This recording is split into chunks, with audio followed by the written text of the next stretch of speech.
प्रिय भक्तांनो, डोळे बंद करा, मन शांत करा आणि मनामध्ये एकच भाव ठेवा, श्रद्धेचा. कारण आज तुम्ही फक्त मंत्र ऐकणार नाही, तर संपूर्ण ब्रह्मांडाला नमन करणार आहात.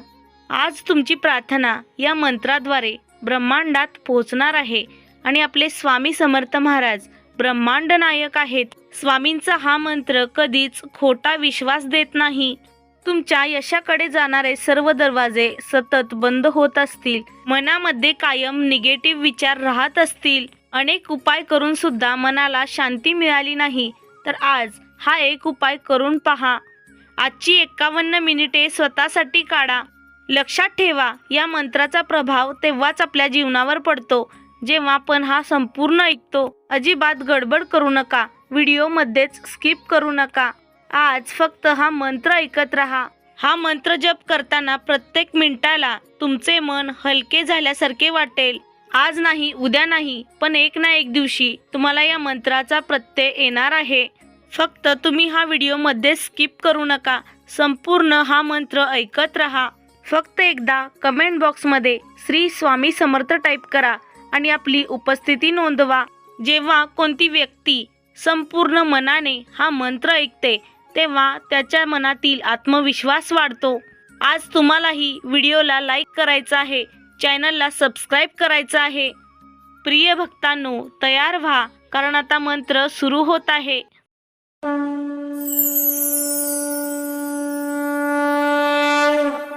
ओम श्री स्वामी कृपा सिंधु अवधूत दत्तात्रयाय नमः.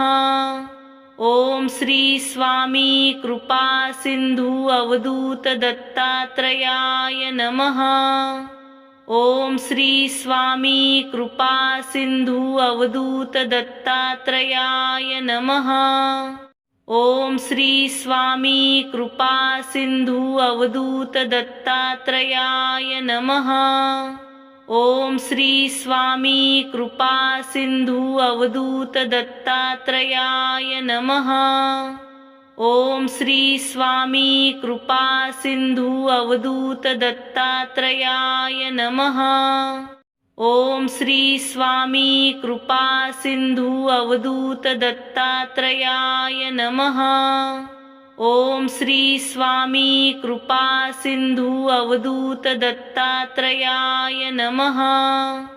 ओम श्री स्वामी कृपा सिंधु अवधूत दत्तात्रयाय नमः.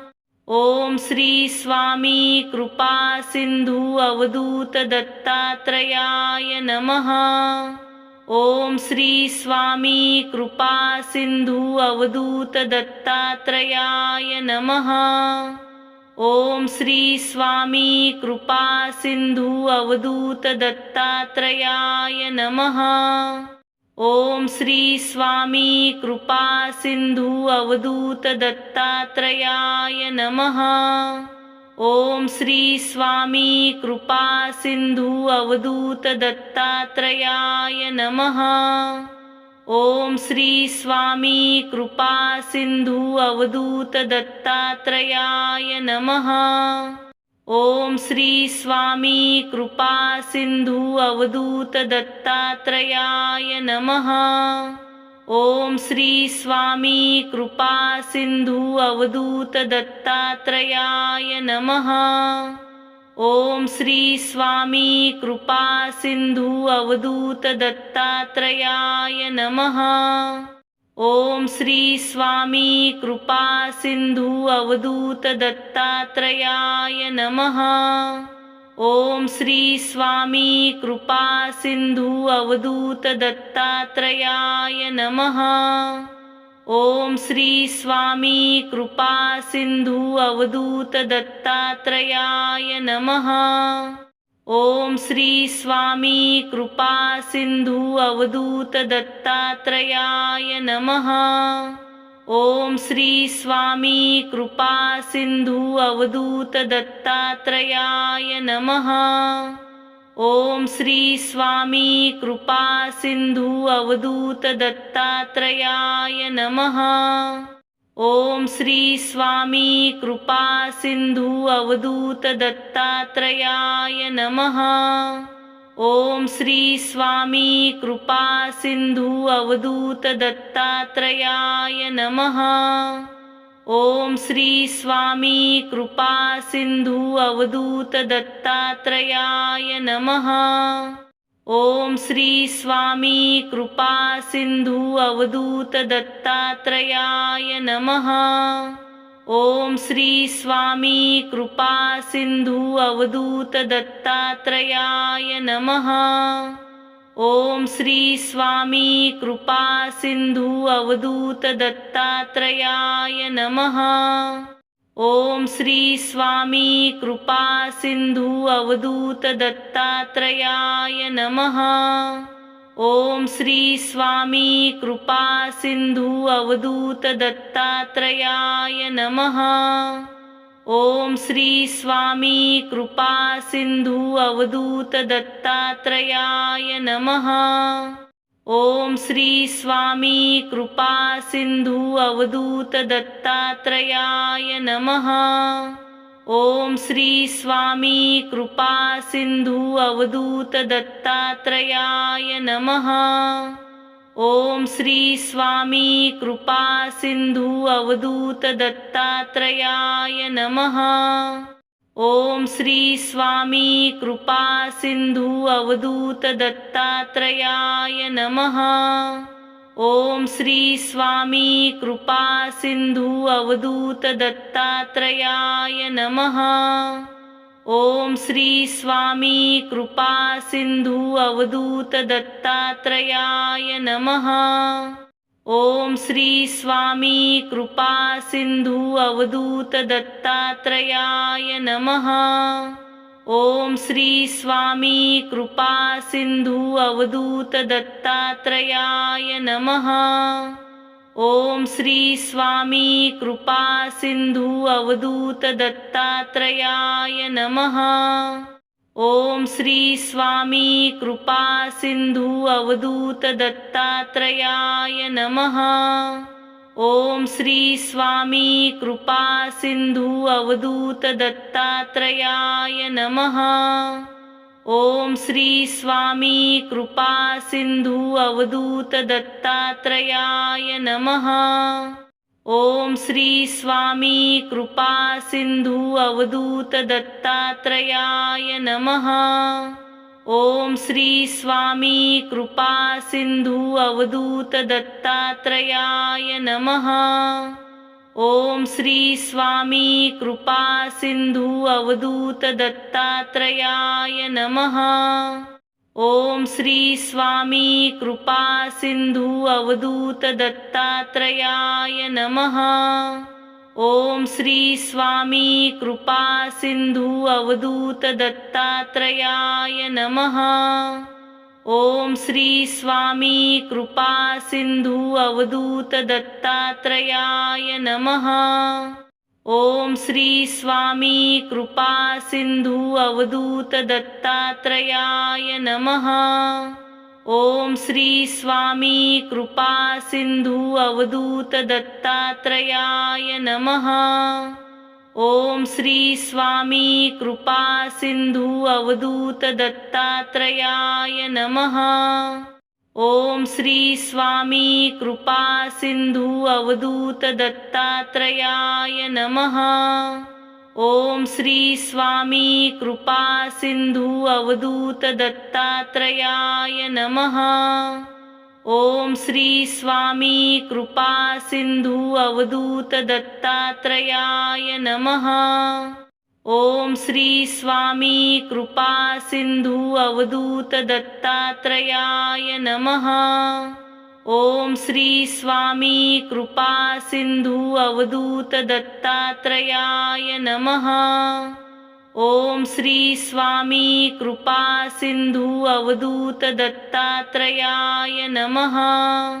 ओम श्री स्वामी कृपा सिंधु अवधूत दत्तात्रेयाय नमः। ओम श्री स्वामी कृपा सिंधु अवधूत दत्तात्रेयाय नमः। ओम श्री स्वामी कृपा सिंधु अवधूत दत्तात्रेयाय नमः। ओम श्री स्वामी कृपा सिंधु अवधूत दत्तात्रेयाय नमः। ओम श्री स्वामी कृपा सिंधु अवधूत दत्तात्रेयाय नमः। ओम श्री स्वामी कृपा सिंधु अवधूत दत्तात्रेयाय नमः। ओम श्री स्वामी कृपा सिंधु अवधूत दत्तात्रेयाय नमः। ओम श्री स्वामी कृपा सिंधु अवधूत दत्तात्रेयाय नमः।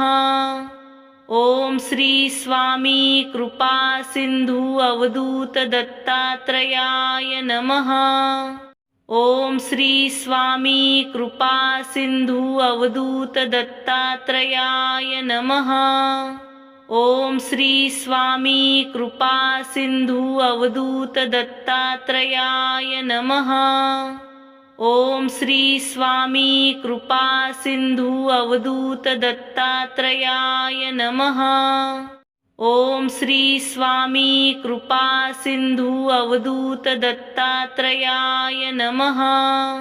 ओम श्री स्वामी कृपा सिंधु अवधूत दत्तात्रेयाय नमः। ओम श्री स्वामी कृपा सिंधु अवधूत दत्तात्रेयाय नमः। ओम श्री स्वामी कृपा सिंधु अवधूत दत्तात्रेयाय नमः। ओम श्री स्वामी कृपा सिंधु अवधूत दत्तात्रेयाय नमः। ओम श्री स्वामी कृपा सिंधु अवधूत दत्तात्रेयाय नमः। ओम श्री स्वामी कृपा सिंधु अवधूत दत्तात्रेयाय नमः। ओम श्री स्वामी कृपा सिंधु अवधूत दत्तात्रेयाय नमः। ओम श्री स्वामी कृपा सिंधु अवधूत दत्तात्रेयाय नमः। ओम श्री स्वामी कृपा सिंधु अवधूत दत्तात्रेयाय नमः। ओम श्री स्वामी कृपा सिंधु अवधूत दत्तात्रेयाय नमः। ओम श्री स्वामी कृपा सिंधु अवधूत दत्तात्रेयाय नमः। ओम श्री स्वामी कृपा सिंधु अवधूत दत्तात्रेयाय नमः। ओम श्री स्वामी कृपा सिंधु अवधूत दत्तात्रेयाय नमः। ओम श्री स्वामी कृपा सिंधु अवधूत दत्तात्रेयाय नमः। ओम श्री स्वामी कृपा सिंधु अवधूत दत्तात्रेयाय नमः। ओम श्री स्वामी कृपा सिंधु अवधूत दत्तात्रेयाय नमः। ओम श्री स्वामी कृपा सिंधु अवधूत दत्तात्रेयाय नमः। ओम श्री स्वामी कृपा सिंधु अवधूत दत्तात्रेयाय नमः। ओम श्री स्वामी कृपा सिंधु अवधूत दत्तात्रेयाय नमः। ओम श्री स्वामी कृपा सिंधु अवधूत दत्तात्रेयाय नमः। ओम श्री स्वामी कृपा सिंधु अवधूत दत्तात्रेयाय नमः। ओम श्री स्वामी कृपा सिंधु अवधूत दत्तात्रेयाय नमः। ओम श्री स्वामी कृपा सिंधु अवधूत दत्तात्रेयाय नमः। ओम श्री स्वामी कृपा सिंधु अवधूत दत्तात्रेयाय नमः। ओम श्री स्वामी कृपा सिंधु अवधूत दत्तात्रेयाय नमः। ओम श्री स्वामी कृपा सिंधु अवधूत दत्तात्रेयाय नमः। ओम श्री स्वामी कृपा सिंधु अवधूत दत्तात्रेयाय नमः। ओम श्री स्वामी कृपा सिंधु अवधूत दत्तात्रेयाय नमः। ओम श्री स्वामी कृपा सिंधु अवधूत दत्तात्रेयाय नमः। ओम श्री स्वामी कृपा सिंधु अवधूत दत्तात्रेयाय नमः। ओम श्री स्वामी कृपा सिंधु अवधूत दत्तात्रेयाय नमः। ओम श्री स्वामी कृपा सिंधु अवधूत दत्तात्रेयाय नमः। ओम श्री स्वामी कृपा सिंधु अवधूत दत्तात्रेयाय नमः। ओम श्री स्वामी कृपा सिंधु अवधूत दत्तात्रेयाय नमः। ओम श्री स्वामी कृपा सिंधु अवधूत दत्तात्रेयाय नमः। ओम श्री स्वामी कृपा सिंधु अवधूत दत्तात्रेयाय नमः। ओम श्री स्वामी कृपा सिंधु अवधूत दत्तात्रेयाय नमः। ओम श्री स्वामी कृपा सिंधु अवधूत दत्तात्रेयाय नमः। ओम श्री स्वामी कृपा सिंधु अवधूत दत्तात्रेयाय नमः। ओम श्री स्वामी कृपा सिंधु अवधूत दत्तात्रेयाय नमः। ओम श्री स्वामी कृपा सिंधु अवधूत दत्तात्रेयाय नमः। ओम श्री स्वामी कृपा सिंधु अवधूत दत्तात्रेयाय नमः। ओम श्री स्वामी कृपा सिंधु अवधूत दत्तात्रेयाय नमः। ओम श्री स्वामी कृपा सिंधु अवधूत दत्तात्रेयाय नमः। ओम श्री स्वामी कृपा सिंधु अवधूत दत्तात्रेयाय नमः। ओम श्री स्वामी कृपा सिंधु अवधूत दत्तात्रेयाय नमः। ओम श्री स्वामी कृपा सिंधु अवधूत दत्तात्रेयाय नमः। ओम श्री स्वामी कृपा सिंधु अवधूत दत्तात्रेयाय नमः। ओम श्री स्वामी कृपा सिंधु अवधूत दत्तात्रेयाय नमः। ओम श्री स्वामी कृपा सिंधु अवधूत दत्तात्रेयाय नमः। ओम श्री स्वामी कृपा सिंधु अवधूत दत्तात्रेयाय नमः। ओम श्री स्वामी कृपा सिंधु अवधूत दत्तात्रेयाय नमः। ओम श्री स्वामी कृपा सिंधु अवधूत दत्तात्रेयाय नमः। ओम श्री स्वामी कृपा सिंधु अवधूत दत्तात्रेयाय नमः। ओम श्री स्वामी कृपा सिंधु अवधूत दत्तात्रेयाय नमः। ओम श्री स्वामी कृपा सिंधु अवधूत दत्तात्रेयाय नमः। ओम श्री स्वामी कृपा सिंधु अवधूत दत्तात्रेयाय नमः। ओम श्री स्वामी कृपा सिंधु अवधूत दत्तात्रेयाय नमः। ओम श्री स्वामी कृपा सिंधु अवधूत दत्तात्रेयाय नमः। ओम श्री स्वामी कृपा सिंधु अवधूत दत्तात्रेयाय नमः। ओम श्री स्वामी कृपा सिंधु अवधूत दत्तात्रेयाय नमः। ओम श्री स्वामी कृपा सिंधु अवधूत दत्तात्रेयाय नमः।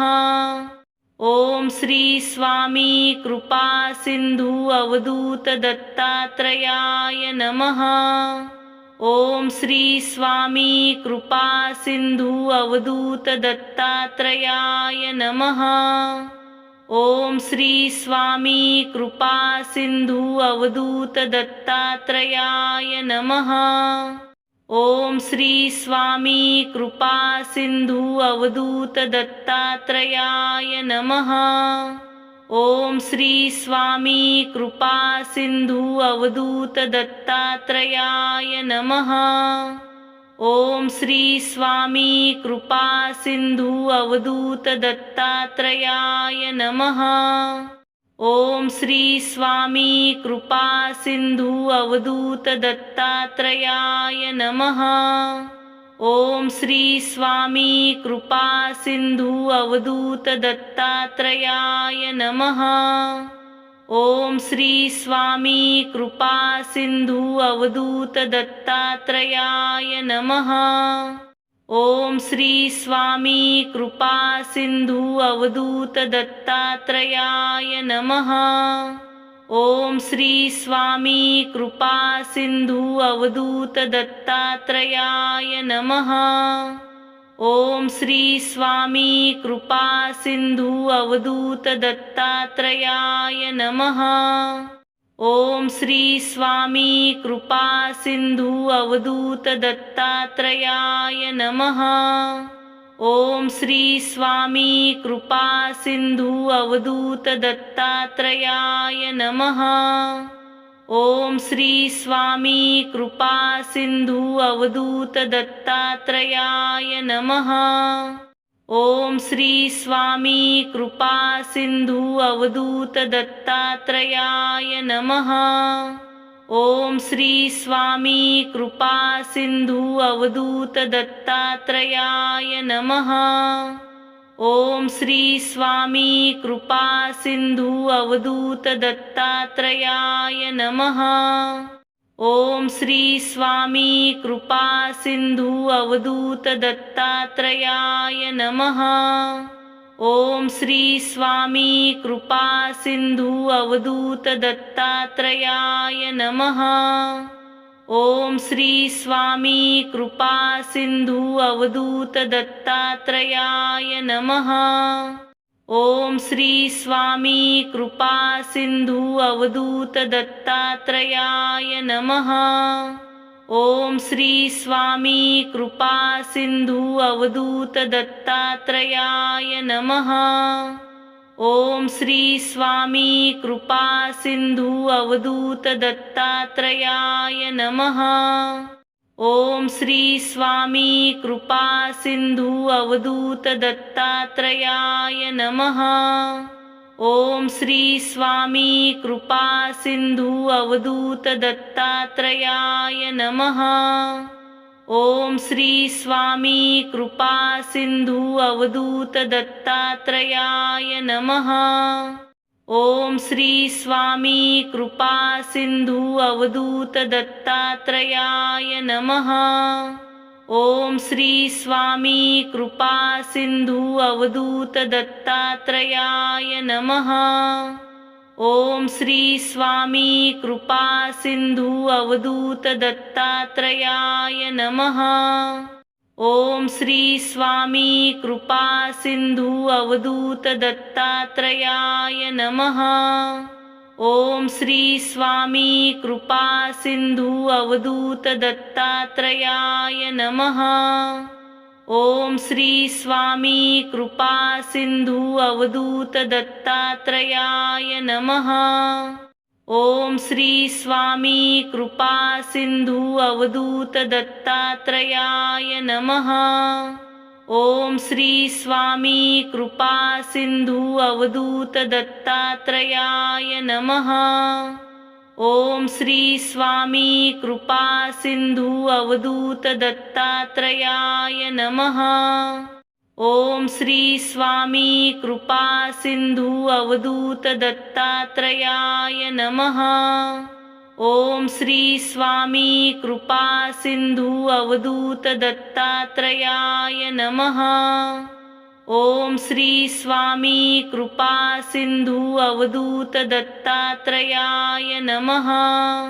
ओम श्री स्वामी कृपा सिंधु अवधूत दत्तात्रेयाय नमः।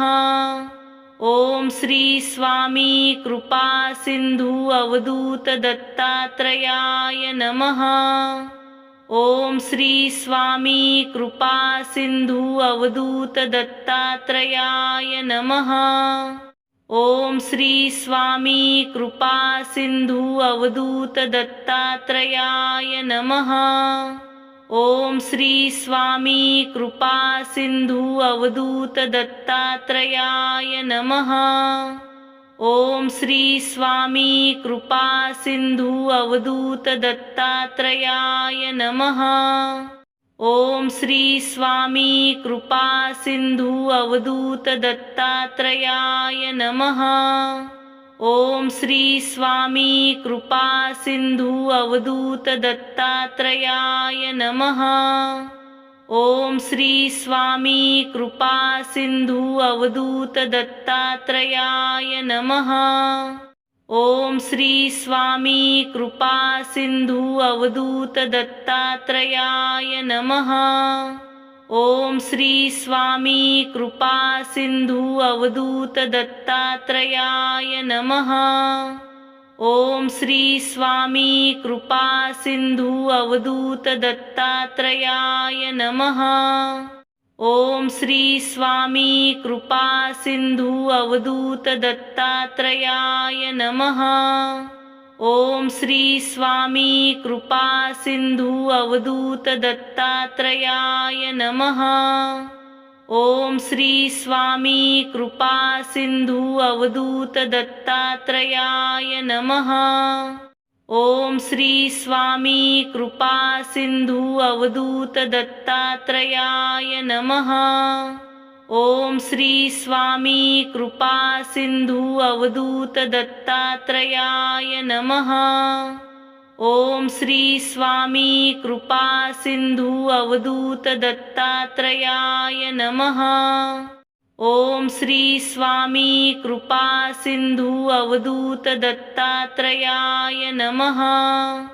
ओम श्री स्वामी कृपा सिंधु अवधूत दत्तात्रेयाय नमः। ओम श्री स्वामी कृपा सिंधु अवधूत दत्तात्रेयाय नमः। ओम श्री स्वामी कृपा सिंधु अवधूत दत्तात्रेयाय नमः। ओम श्री स्वामी कृपा सिंधु अवधूत दत्तात्रेयाय नमः। ओम श्री स्वामी कृपा सिंधु अवधूत दत्तात्रेयाय नमः। ओम श्री स्वामी कृपा सिंधु अवधूत दत्तात्रेयाय नमः। ओम श्री स्वामी कृपा सिंधु अवधूत दत्तात्रेयाय नमः। ओम श्री स्वामी कृपा सिंधु अवधूत दत्तात्रेयाय नमः। ओम श्री स्वामी कृपा सिंधु अवधूत दत्तात्रेयाय नमः। ओम श्री स्वामी कृपा सिंधु अवधूत दत्तात्रेयाय नमः। ओम श्री स्वामी कृपा सिंधु अवधूत दत्तात्रेयाय नमः। ओम श्री स्वामी कृपा सिंधु अवधूत दत्तात्रेयाय नमः। ओम श्री स्वामी कृपा सिंधु अवधूत दत्तात्रेयाय नमः। ओम श्री स्वामी कृपा सिंधु अवधूत दत्तात्रेयाय नमः। ओम श्री स्वामी कृपा सिंधु अवधूत दत्तात्रेयाय नमः। ओम श्री स्वामी कृपा सिंधु अवधूत दत्तात्रेयाय नमः। ओम श्री स्वामी कृपा सिंधु अवधूत दत्तात्रेयाय नमः। ओम श्री स्वामी कृपा सिंधु अवधूत दत्तात्रेयाय नमः। ओम श्री स्वामी कृपा सिंधु अवधूत दत्तात्रेयाय नमः। ओम श्री स्वामी कृपा सिंधु अवधूत दत्तात्रेयाय नमः। ओम श्री स्वामी कृपा सिंधु अवधूत दत्तात्रेयाय नमः। ओम श्री स्वामी कृपा सिंधु अवधूत दत्तात्रेयाय नमः। ओम श्री स्वामी कृपा सिंधु अवधूत दत्तात्रेयाय नमः। ओम श्री स्वामी कृपा सिंधु अवधूत दत्तात्रेयाय नमः। ओम श्री स्वामी कृपा सिंधु अवधूत दत्तात्रेयाय नमः। ओम श्री स्वामी कृपा सिंधु अवधूत दत्तात्रेयाय नमः। ओम श्री स्वामी कृपा सिंधु अवधूत दत्तात्रेयाय नमः। ओम श्री स्वामी कृपा सिंधु अवधूत दत्तात्रेयाय नमः। ओम श्री स्वामी कृपा सिंधु अवधूत दत्तात्रेयाय नमः।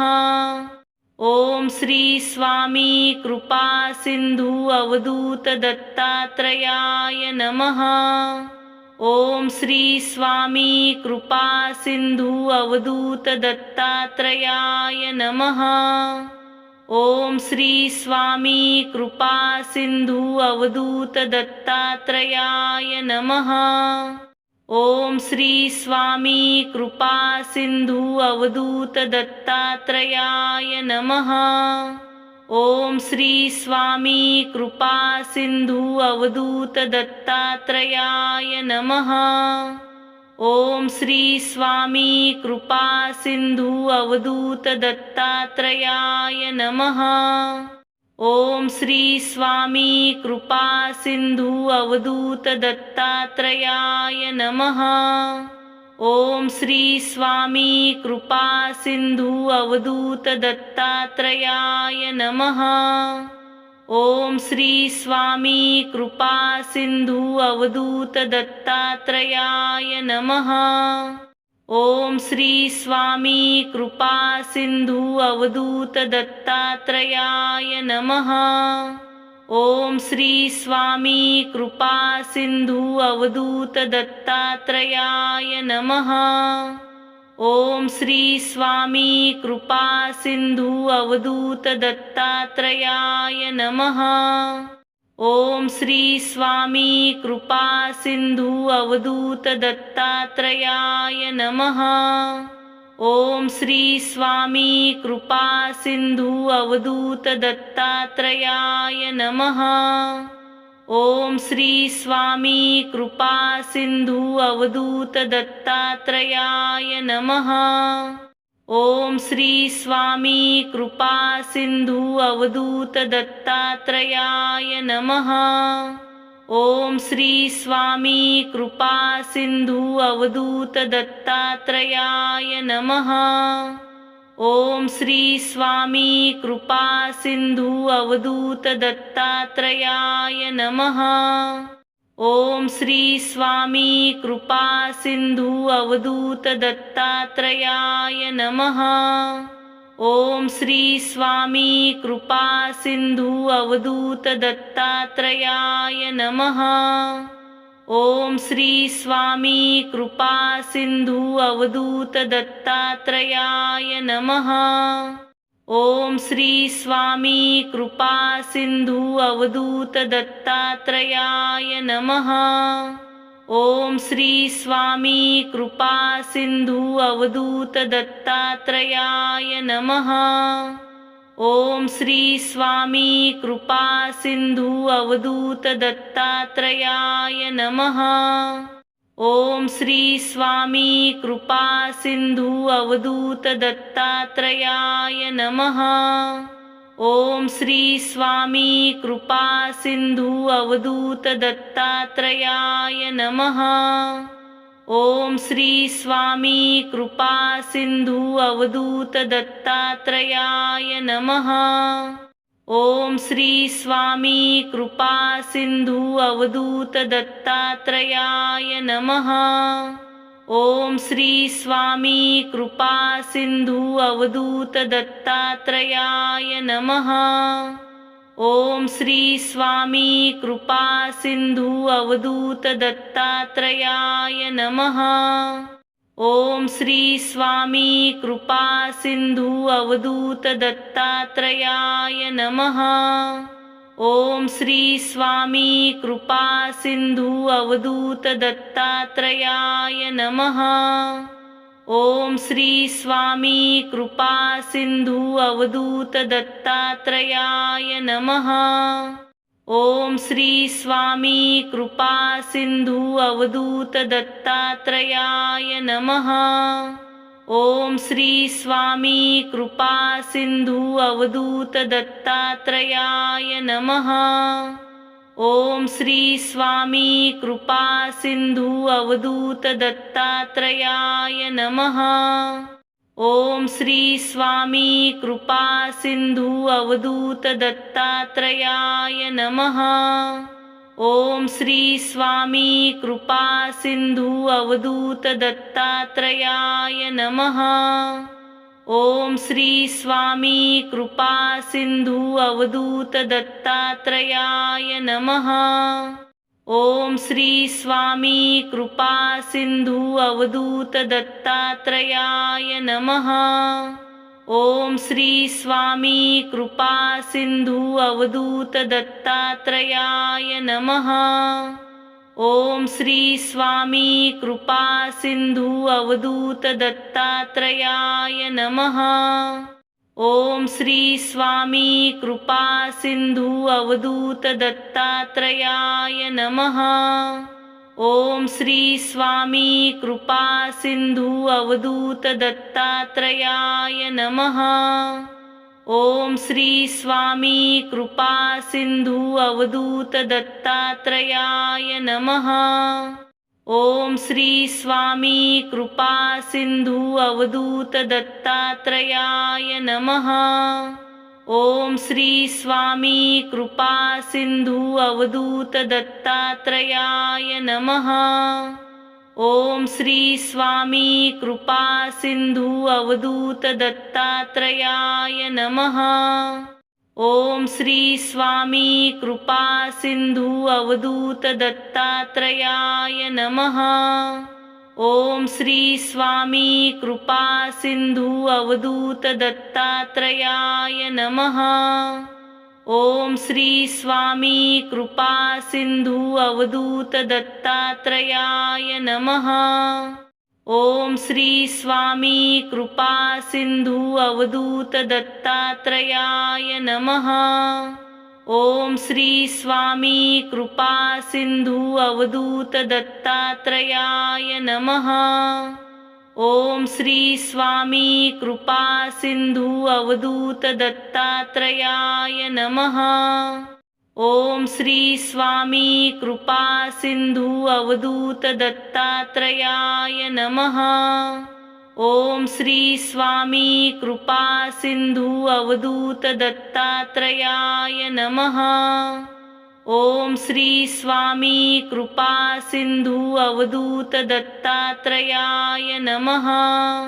ओम श्री स्वामी कृपा सिंधु अवधूत दत्तात्रेयाय नमः। ओम श्री स्वामी कृपा सिंधु अवधूत दत्तात्रेयाय नमः। ओम श्री स्वामी कृपा सिंधु अवधूत दत्तात्रेयाय नमः। ओम श्री स्वामी कृपा सिंधु अवधूत दत्तात्रेयाय नमः।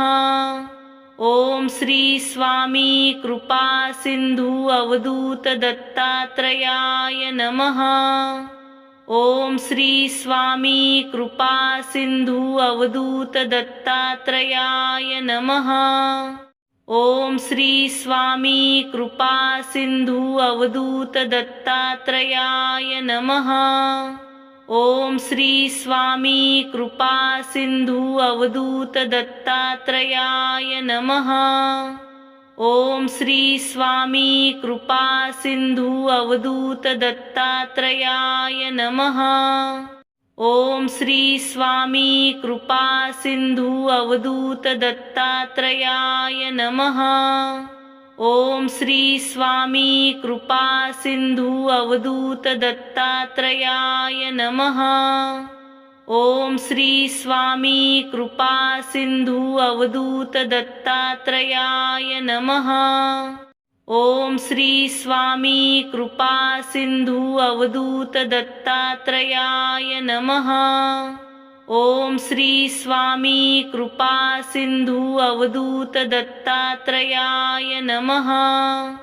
ओम श्री स्वामी कृपा सिंधु अवधूत दत्तात्रेयाय नमः। ओम श्री स्वामी कृपा सिंधु अवधूत दत्तात्रेयाय नमः। ओम श्री स्वामी कृपा सिंधु अवधूत दत्तात्रेयाय नमः। ओम श्री स्वामी कृपा सिंधु अवधूत दत्तात्रेयाय नमः। ओम श्री स्वामी कृपा सिंधु अवधूत दत्तात्रेयाय नमः। ओम श्री स्वामी कृपा सिंधु अवधूत दत्तात्रेयाय नमः। ओम श्री स्वामी कृपा सिंधु अवधूत दत्तात्रेयाय नमः। ओम श्री स्वामी कृपा सिंधु अवधूत दत्तात्रेयाय नमः। ओम श्री स्वामी कृपा सिंधु अवधूत दत्तात्रेयाय नमः। ओम श्री स्वामी कृपा सिंधु अवधूत दत्तात्रेयाय नमः। ओम श्री स्वामी कृपा सिंधु अवधूत दत्तात्रेयाय नमः। ओम श्री स्वामी कृपा सिंधु अवधूत दत्तात्रेयाय नमः। ओम श्री स्वामी कृपा सिंधु अवधूत दत्तात्रेयाय नमः। ओम श्री स्वामी कृपा सिंधु अवधूत दत्तात्रेयाय नमः। ओम श्री स्वामी कृपा सिंधु अवधूत दत्तात्रेयाय नमः। ओम श्री स्वामी कृपा सिंधु अवधूत दत्तात्रेयाय नमः। ओम श्री स्वामी कृपा सिंधु अवधूत दत्तात्रेयाय नमः। ओम श्री स्वामी कृपा सिंधु अवधूत दत्तात्रेयाय नमः। ओम श्री स्वामी कृपा सिंधु अवधूत दत्तात्रेयाय नमः। ओम श्री स्वामी कृपा सिंधु अवधूत दत्तात्रेयाय नमः। ओम श्री स्वामी कृपा सिंधु अवधूत दत्तात्रेयाय नमः। ओम श्री स्वामी कृपा सिंधु अवधूत दत्तात्रेयाय नमः। ओम श्री स्वामी कृपा सिंधु अवधूत दत्तात्रेयाय नमः। ओम श्री स्वामी कृपा सिंधु अवधूत दत्तात्रेयाय नमः। ओम श्री स्वामी कृपा सिंधु अवधूत दत्तात्रेयाय नमः। ओम श्री स्वामी कृपा सिंधु अवधूत दत्तात्रेयाय नमः।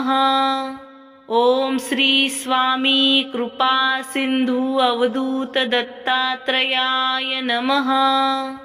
ओम श्री स्वामी कृपा सिंधु अवधूत दत्तात्रेयाय नमः। ओम श्री स्वामी कृपा सिंधु अवधूत दत्तात्रेयाय नमः। ओम श्री स्वामी कृपा सिंधु अवधूत दत्तात्रेयाय नमः।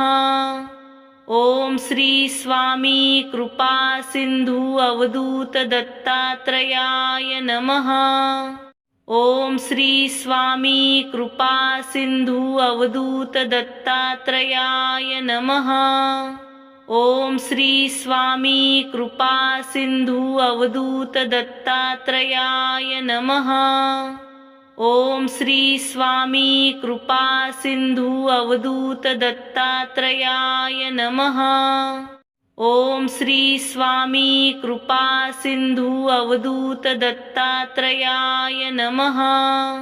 ओम श्री स्वामी कृपा सिंधु अवधूत दत्तात्रेयाय नमः।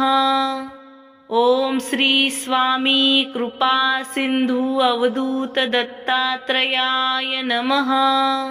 ओम श्री स्वामी कृपा सिंधु अवधूत दत्तात्रेयाय नमः। ओम श्री स्वामी कृपा सिंधु अवधूत दत्तात्रेयाय नमः। ओम श्री स्वामी कृपा सिंधु अवधूत दत्तात्रेयाय नमः। ओम श्री स्वामी कृपा सिंधु अवधूत दत्तात्रेयाय नमः। ओम श्री स्वामी कृपा सिंधु अवधूत दत्तात्रेयाय नमः।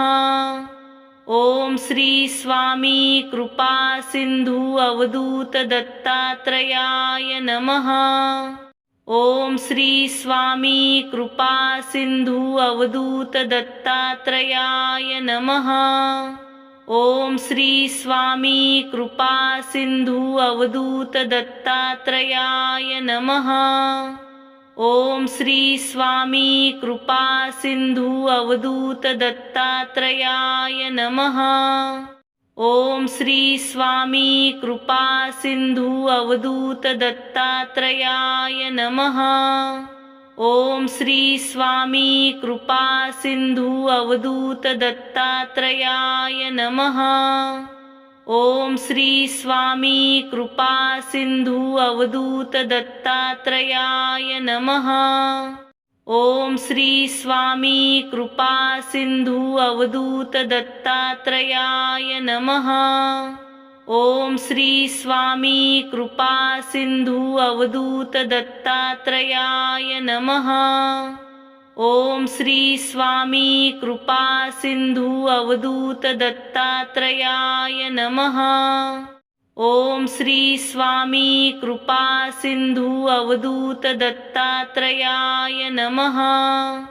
ओम श्री स्वामी कृपा सिंधु अवधूत दत्तात्रेयाय नमः।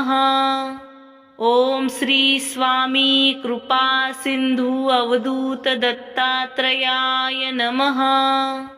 ओम श्री स्वामी कृपा सिंधु अवधूत दत्तात्रेयाय नमः। ओम श्री स्वामी कृपा सिंधु अवधूत दत्तात्रेयाय नमः। ओम श्री स्वामी कृपा सिंधु अवधूत दत्तात्रेयाय नमः। ओम श्री स्वामी कृपा सिंधु अवधूत दत्तात्रेयाय नमः।